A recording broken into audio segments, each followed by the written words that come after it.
Welcome into the Locked On Knicks podcast. Gavin, Schall, Alex, Wolfe, and once again, it's mailbag time. Alex, what are we getting into today?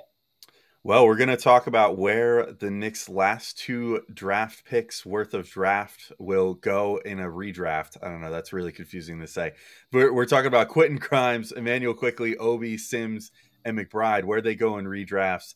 We're going to talk about with the Donovan Mitchell trade, how far away are the Knicks from contention if they make said trade? Of course, we have to talk about the return and all that stuff too, and what's going out. And then we talk about whether the Knicks are going about things the right way right now. Are they being impatient by even looking at Donovan Mitchell and repeating the mistakes of the past? We'll talk about all that next on Locked On Knicks. You are Locked On Knicks, your daily New York Knicks podcast, part of the Locked On Podcast Network, your team every day.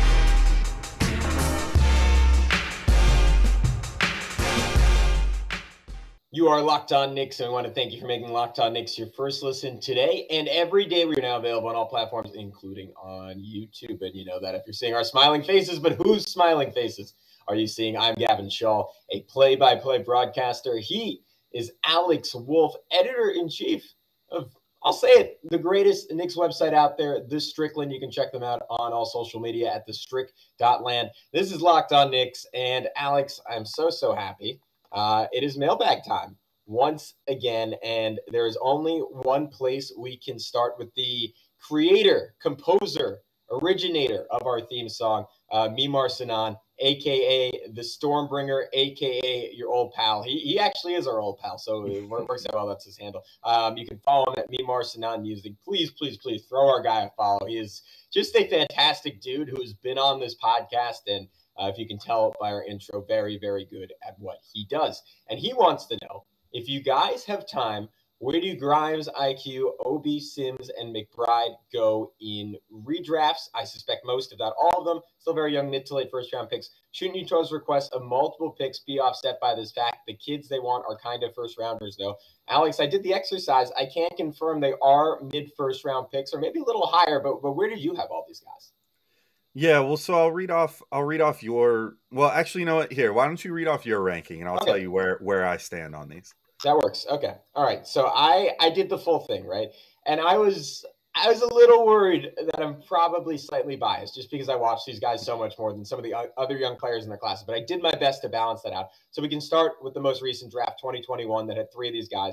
I had in approximate order, Cade Cunningham, Jalen Green, Scotty Barnes, Evan Mobley, Franz Wagner, Josh Giddey, Jonathan Kuminga, Moses Moody, Herb Jones, Trey Murphy, and then our guy Quentin Grimes going ahead, maybe controversial, ahead of Trey Mann, who is really good for the Thunder, Bones Highland, who is certainly more impressive as a scorer, Josh Primo, who is really good and is just like 2 years younger than Grimes and pretty much everyone in that draft. Alperen Sengun, that's the most interesting one. I have some questions about his defense. And Ayo Dosunmu, who was a little bit more famous for the Chicago Bulls, but I have a feeling Grimes will ultimately be the better player. And then I threw BJ Boston in there as well because he was pretty good for the Clippers. But Alex, I ultimately have, let me do some quick math here, 2, 4, 6, 8, 10. I have Quentin Grimes going 11th in a redraft. How does that feel to you?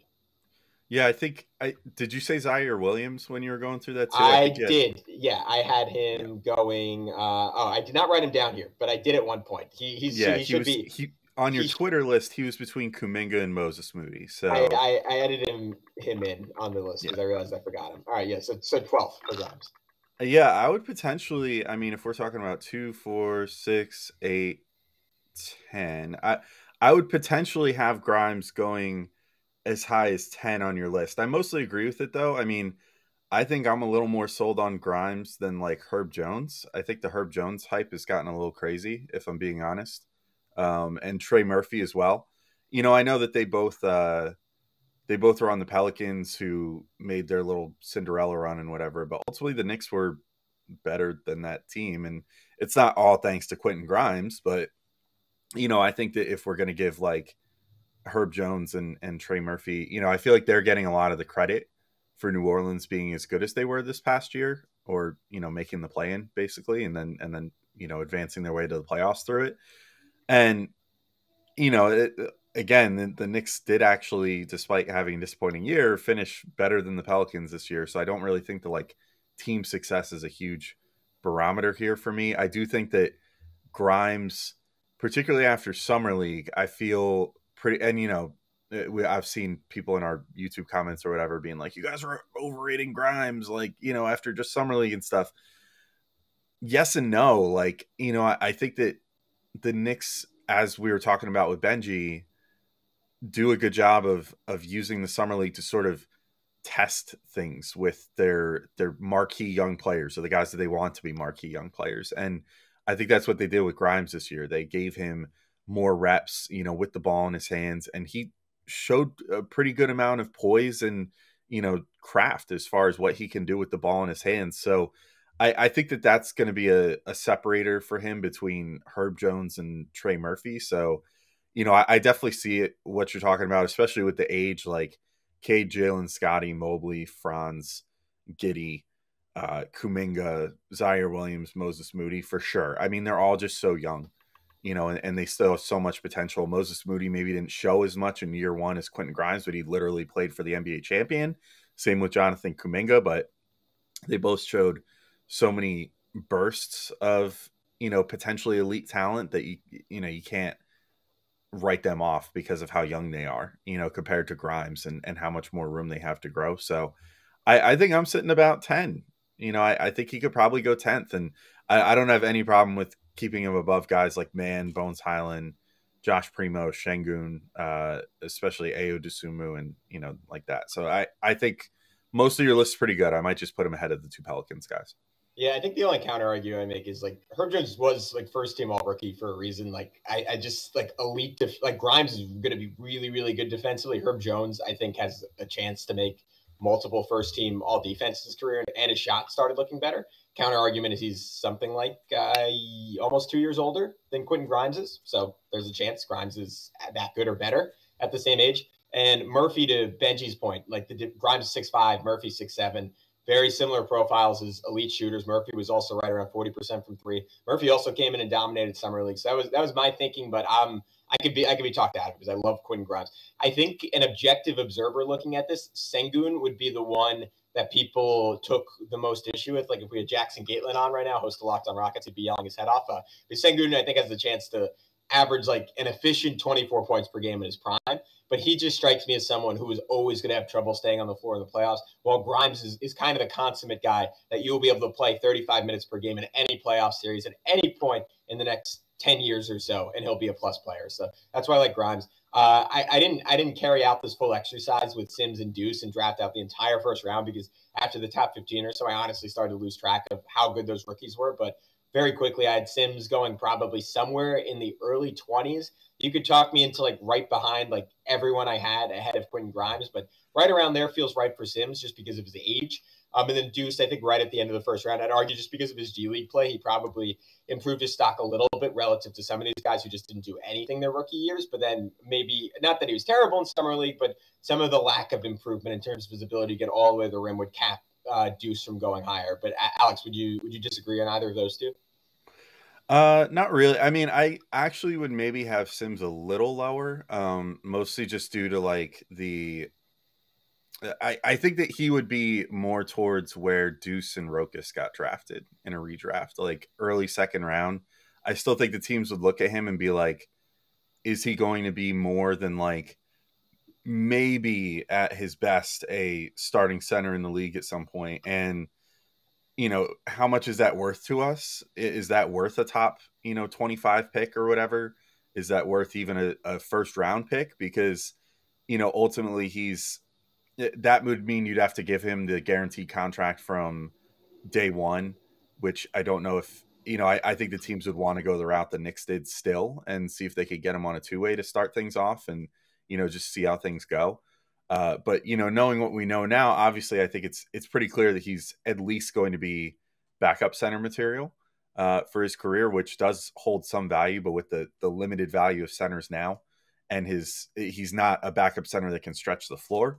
I don't know that he would go much higher than about early second round, especially because he's like, I think at this point now, he's going to be like 24 going into next season or something. Like he's only very slightly younger than like Obi Toppin, even though it feels like based off his skill set and his youthfulness, that he looks very youthful. It seems like he's only like, 19 years old, but he's actually quite a bit older than that.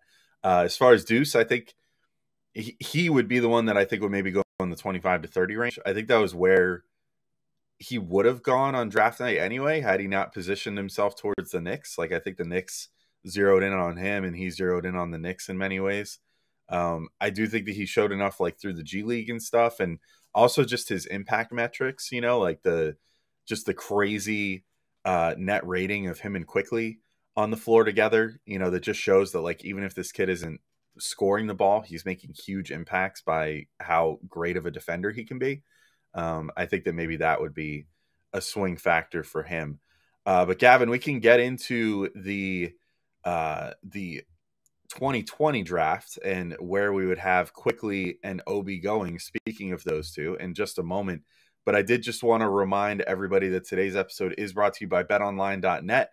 BetOnline.net is the fastest and easiest way to check in on all your betting needs. Find all your favorite sports and events at the #1 online source for odds, lines, and games. Find reviews and news of every league, including Major League Baseball, the NFL, NBA, NHL, combat sports, esports, and even golf. BetOnline continues to be the top online resource for all your sports wagering information, from live in-game betting, scores, and podcasts. They have you covered. And I, of course, I'm always checking these Mets lines, and it is Mets Yankees right now. Max Scherzer taking the hill for the Mets. Mets are going to be -1.5 favorites, 1.5 runs favorites tonight against the Yankees. I'm taking that because I think Scherzer's going to do it. I'm like 50-50 on whether my Scherzer predictions have worked out lately. So, take my word for it this time. The Mets are going to come out winning again, take a commanding 2-0 series lead, and obviously the most important series for both teams. Not even an important series. No, I only consider this series important when the Mets are winning it. Otherwise, it doesn't matter. Anyway, head to BetOnline today or use your mobile device to learn more about the action happening today. BetOnline, where the game starts. And with that, Gavin, we're back to talk more redraft here. I'm going to throw it to you because you've got, you've got the nicely written out lists. So where are you at with the 2020 draft and trying to replace IQ and Obi in their draft class? And let's roll through this. I struck immediately that I like the 2021 draft much better than the 2020 draft. But I have Anthony Edwards going first, LaMelo Ball second, Tyrese Halliburton third, Tyrese Maxey fourth, Desmond Bane fifth, Jaden McDaniel sixth, Devin Vassell seventh, Patrick Williams eighth, Sadiq Bey ninth, and then our guy Immanuel Quickley at 10th, Onyeka Okongwu at 11th, Obi Toppin at 12th, and then the honorable mentions who could be in the mix there: Precious Achiuwa, Cole Anthony, who I don't particularly like as a player, but I forgot, just went on a heater to start last season, and then Denny Avdia also in that conversation. I might have missed someone, but Alex, do you feel like that is approximately right? I would certainly be open to hearing the case for Okongwu going ahead of someone like Quickley, but as you know, I love Immanuel Quickley. Yeah, well, I would actually have some guys going higher, if I'm being honest. Okay. Yeah, go for it. So, I like the top of it mostly, Anthony Edwards, LaMelo in some order. I think I'd probably prefer LaMelo, but he's just more my archetype of player.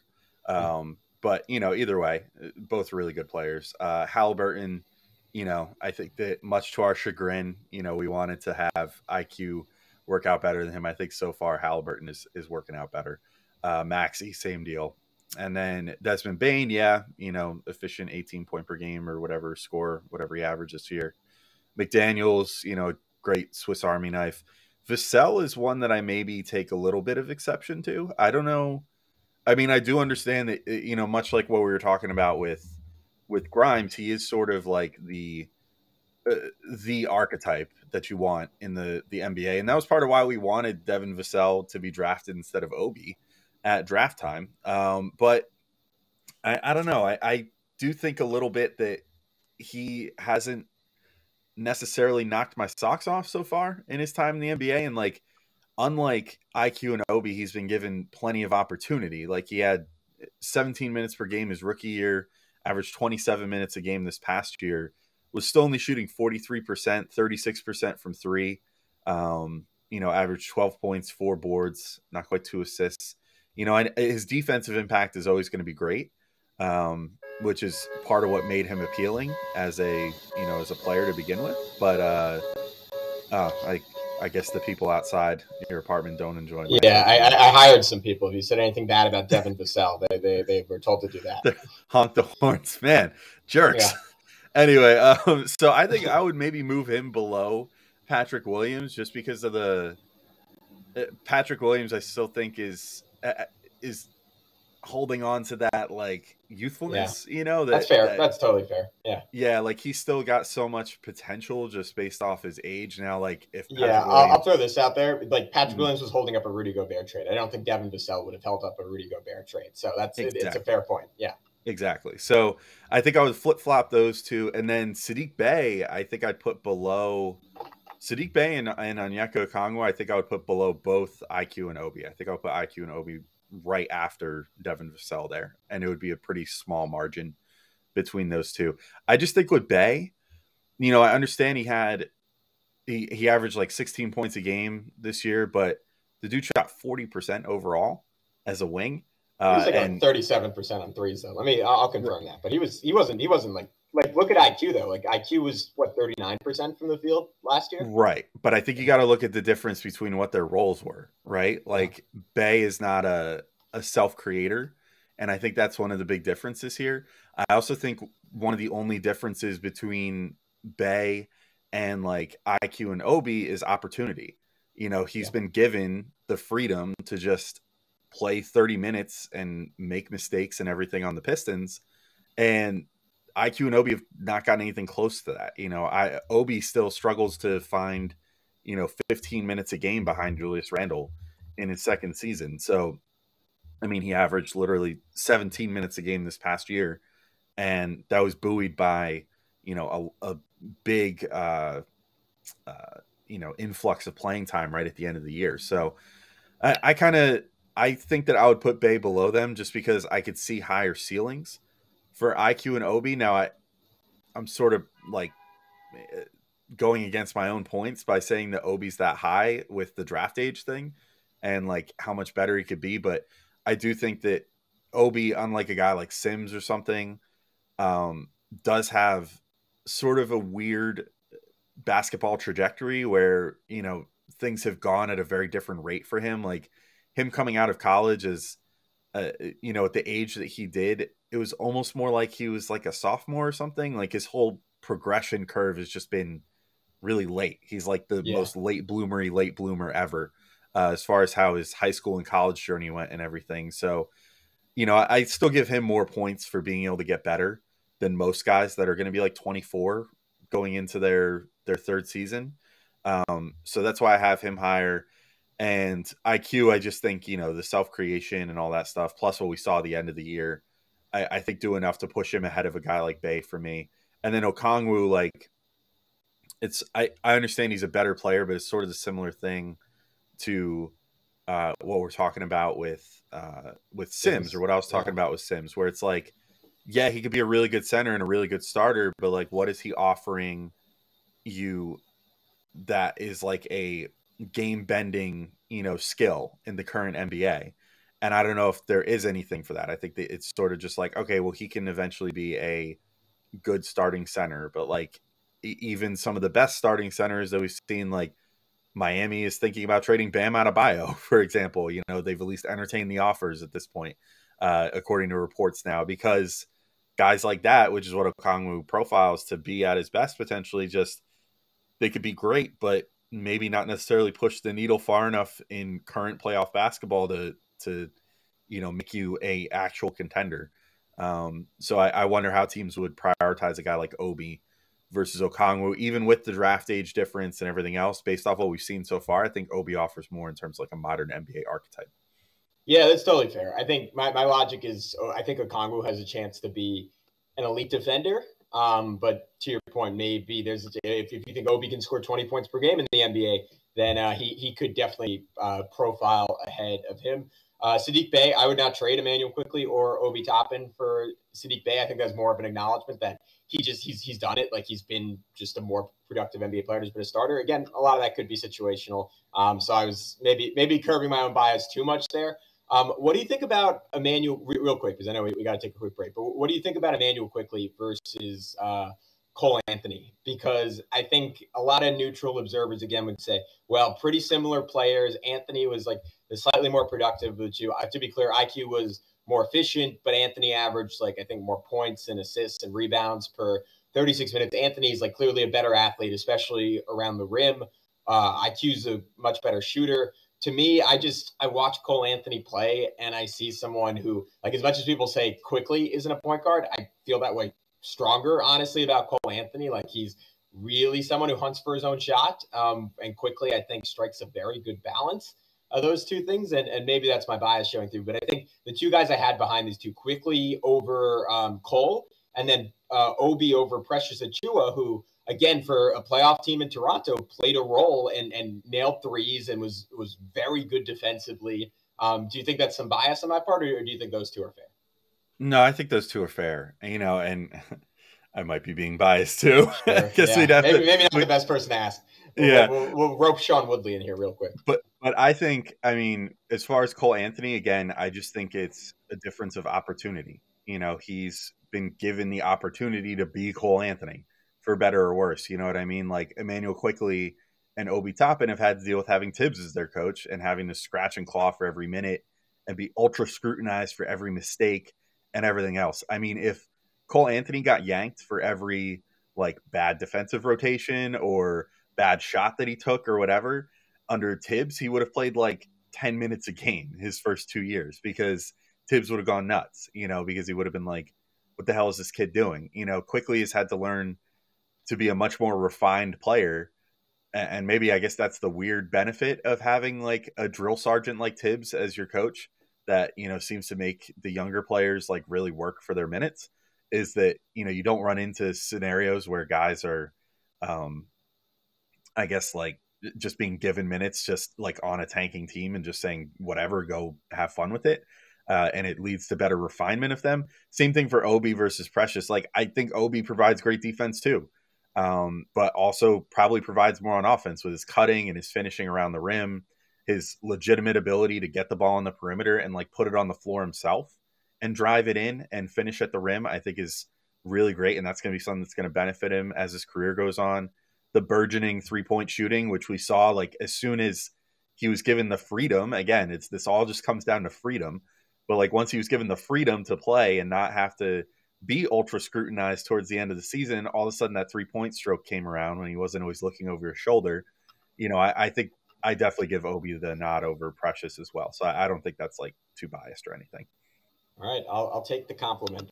But when we come back, we are talking how far away the Knicks are from contention pending a Donovan Mitchell trade and whether or not the Knicks are accelerating the timeline too fast. That right now on Locked On Knicks. All right, guys, we are back on Locked On Knicks. 2 final mailbag questions to get through. This one comes from Nick at NickTess01. He said, assuming we do trade for Mitchell, how far are we away from contention? 1 top 10 player or more than that? Alex, I feel like this is this could be a week worth of podcasts down the road if the Knicks do trade for Donovan Mitchell. But for now, trying to answer it succinctly, what's your quick take on that one? Yeah, I would say, I don't know about a top 10 player, but again, that trying to get into those rankings, I feel like is always a fool's errand because it's all about fit, right? So the Knicks could find another top 20 quote unquote player and, have that player fit just right with Mitchell and RJ and, Mitch and Brunson and whatever, and have that work out perfectly and then, potentially be a title contender. We've seen it happen before, where it's like some teams do just kind of figure that out. That said, I think they're probably at least one more top 20 player away from like actual serious contention. Like if we want to look at a team that is in a similar space, as far as like talent distribution and stuff, maybe like the Miami Heat, where it's like, okay, what number player is Jimmy Butler in the league? I think a lot of people will probably say just outside the top 10, or something like that. I don't know if that's fair or not. Maybe he is just inside the top 10, but, you figure if Mitchell can figure out his defense, and start contributing on that end again with a change of scenery, he could potentially give you the same type of impact as a Jimmy Butler. So then it's like, okay, well, how many other players of, a higher caliber do you need around him to make that work? You already have RJ Barrett, who, if he continues his ascension, could maybe turn into like a, I don't know, top 40, top 30 player in the league. You have Brunson, who's ascending as well. So if he, proves that what he did in the playoffs was more his new norm than, his regular season last year, then maybe he turns into that sort of guy. They might even just have it on the roster, but otherwise, I think, they probably need at least one other top 20 guy. It would probably be someone at the center or power forward position. All love to Mitch and Obi, or I guess Randall, but you would have to, I think, shore up that position with like another elite player, and maybe the Knicks find someone else in trade, or maybe they, manage to nab a free agent when the cap jumps or something like that. But that might be the difference of turning them into like, a legitimate contender like that. So I think that's my overall take on that, but I'm curious what you think. Yeah, I think you can't win a championship with Donovan Mitchell as the best player on your team, and maybe he gets 10 to 20% better. And I could be wrong on that. He's 25 years old. There's a world where that happens, but I think Jonathan Macri of Knicks Film School did a good job breaking this down in his newsletter, where he just looked at if, like in recent NBA history, has any team won a title with a player as poor defensively as Mitchell as their best player. And then the two cases were Steph Curry in 2015 before he made a jump defensively, which again, Mitchell more than capable of doing. And then Dirk Nowitzki in 2011. And in both those cases, I think you're looking at teams who, both those guys are just flat out better offensive players than Mitchell is right now. And Mitchell's I would say Mitchell's a top 10 offensive player on planet Earth. Those two guys at the times they won the title were top 2 or 3 offensive players on planet Earth. And then 2, they just had elite defensive infrastructures around them. Like Dirk had Tyson Chandler, Sean Marion, old but still savvy Jason Kidd. And then we all know Steph had Harrison Barnes, Andre Iguodala, Draymond Green. So that's kind of what it takes to win around a Mitchell-esque player if he's your best player. So to me, the first step in winning a championship is Donovan Mitchell cannot be your best player. He has to be a very overqualified second best player. And for that to happen, one of RJ, IQ, Obi, or Grimes, whoever you end up keeping in the Mitchell trade, has to hit near all-star status, because I think that's the only way you are trading for a top 10 guy. Honestly, probably one of those guys has to be an all-star. And then you can look at something, I guess, kind of analogous to a Anthony Davis type of trade, except maybe like a little less heavy on picks and a little bit more heavy on players, where you're saying, all right, we have RJ Barrett, 24 years old, just made his first all-star team, averaging 25 points per game fairly efficiently, and we are going to turn him into ... a disgruntled Joel Embiid, a somehow disgruntled Nikola Jokic, Devin Booker, who wants out of Phoenix. Like you can go on and on and on. Like someone, maybe you need someone even better than Devin Booker. I don't know, but something like that. And then for the Knicks, you have to find a way to make first a Mitchell trade, then a second trade, and still maintain your current infrastructure, which is a whole lot of above average players. So I think it's 2 stars, and then just a lot of balance, versatility, unselfishness around them.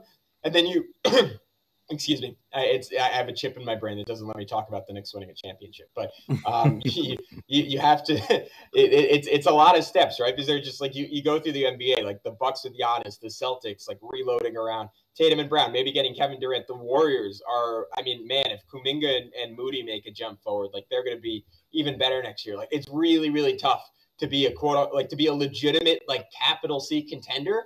I just don't think the Knicks are anywhere close to that right now. Yeah, and maybe that leads into our next mailbag question. So let me introduce that to the fray here, because I think this sort of dovetails nicely. So buy low, sell high at swing_trade55 on Twitter says, Knicks fans since 1968, fans been told for decades, we'll build this right through the draft, develop, be patient, not go after the first big name available. Knicks front offices just can't help themselves. Decades of losing, now Donovan Mitchell. Can the Knicks front offices and fans be patient and draft and build? So I think that sort of melds nicely with what you just posed, right? Like, can they become a championship contender with Donovan Mitchell? My overarching question would be like, does that really matter? There's so few teams that make it to the NBA championship and win it.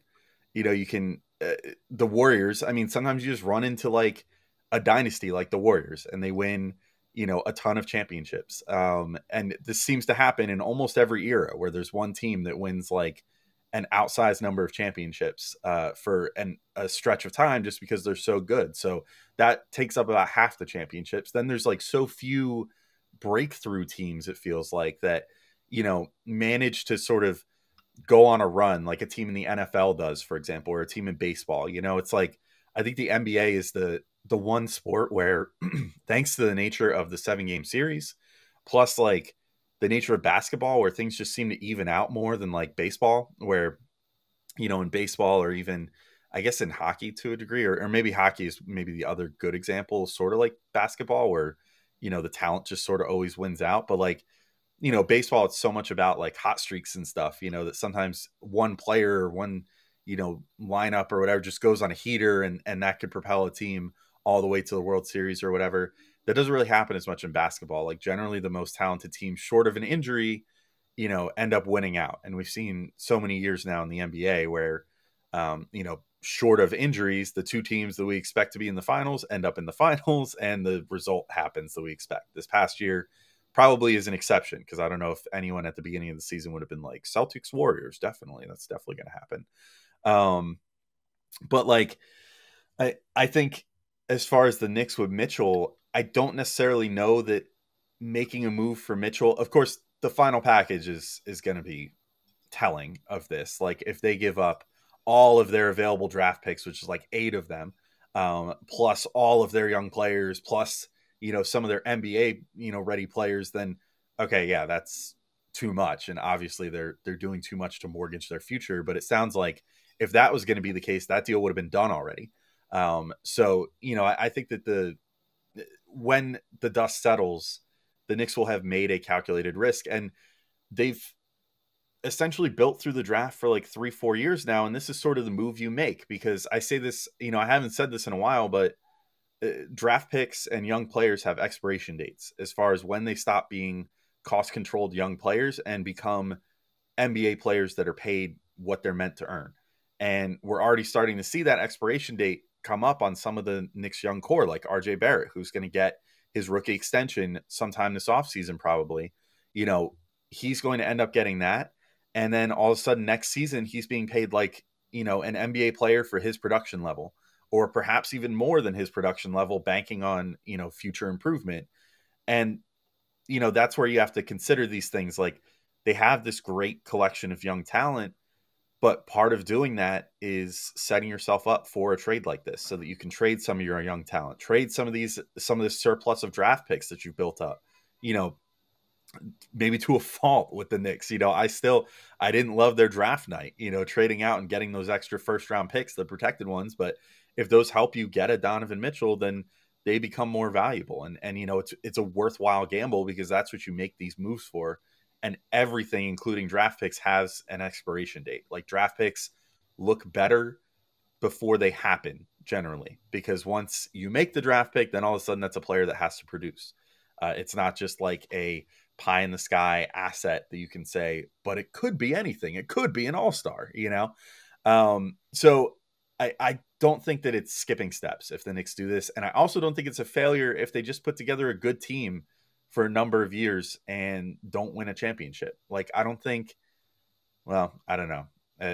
I guess we'll see based off how Jazz fans ultimately react to what happens with Mitchell. But I don't think the most Jazz fans would look back on the last like half decade, roughly, since they've had Mitchell, and say this was a huge failure, being at the top of the Western Conference, not necessarily making it as far as we wanted to, but, being a good team during the regular season, making the playoffs and making a little bit of a splash. I'm sure that a lot of them probably would have preferred like a Western Conference Finals trip at least. But, there's something to be said for just being a good team and being fun and leaving yourself the potential to maybe elevate up to that championship status, like say what the Raptors did with the Kawhi trade, just looking for that right move to potentially go from good team that's just really fun during the regular season and maybe struggles during the playoffs to a team that could actually win a championship. If the Knicks just found themselves in that like Raptors zone from, all those years before they got Kawhi, I would not be disappointed. I think that would still be a good outcome to me. And the thing is, you have to get to that point to win a championship. I mean, the Raptors had to be good for a couple of years, and then golden opportunity falls into their lap. Kawhi Leonard wants out, and they say, "Yeah, we're not winning a title anyways. Let's trade DeMar DeRozan and see what happens." And it took an insane bounce against the Sixers, but it worked out for them. They won, and that's the thing. No matter how good you are, there is maybe if you're like the 2017 Warriors and you have Kevin Durant, Steph Curry, Draymond Green, Klay Thompson, then it's not about luck anymore. But for most teams, it is about luck, and you have to be in the conversation to be in the conversation. Maybe that doesn't make any sense, but point being, you have to be good to be great. And Donovan Mitchell is the way you go from very mediocre to good. And I mean, I think anyone who's listened to this podcast for a long time knows I'm about as cautious as it comes about rushing the process and repeating the same mistakes over and over again. But Donovan Mitchell's turning 26 in September. This isn't trading for an over-the-hill star. That's what burned the Knicks more often than not. Even the Carmelo Anthony trade, you can look back on and say, like, yeah, it sucks that they gave away, like, Gallo, who was going to be, I think, like a Knicks legend, is an all-time fun Knicks player, and Wilson Chandler, plus the picks, plus, of course, Mozgov. Who could forget Mozgov? But in the end, like, what the failure of the Knicks was that they didn't build a good enough team around Melo. It wasn't that they acquired Melo. And I think the same thing about going after Donovan Mitchell. It's going to be on the Knicks with whatever assets they have left, to figure out the best team around him. But you look at this current team, it's fun and it's nice and it's cute. And I would honestly, if they just play out this season, I have no issue with it. I think this team is going to be a blast. But to your point on RJ, once you start paying all these guys, all of a sudden you're paying top dollar for a team that's probably winning 45 games and losing in the first or second round every single year. And that's if RJ Barrett gets better. That's if Obi Toppin gets better. That's if Immanuel Quickley gets better. There's a definite ceiling. Or maybe not a definite ceiling, but a probable ceiling on that group. Donovan Mitchell, things get a little bit more interesting. Anyways, that is it for this edition of the Locked On Knicks podcast. Thank you so much for tuning in as always. We'll be back later in the week with more mailbag questions and potentially a very special guest who may or may not have played in the NBA. So look out for that later in the week. Until then, be good. We'll talk to you soon. Peace out.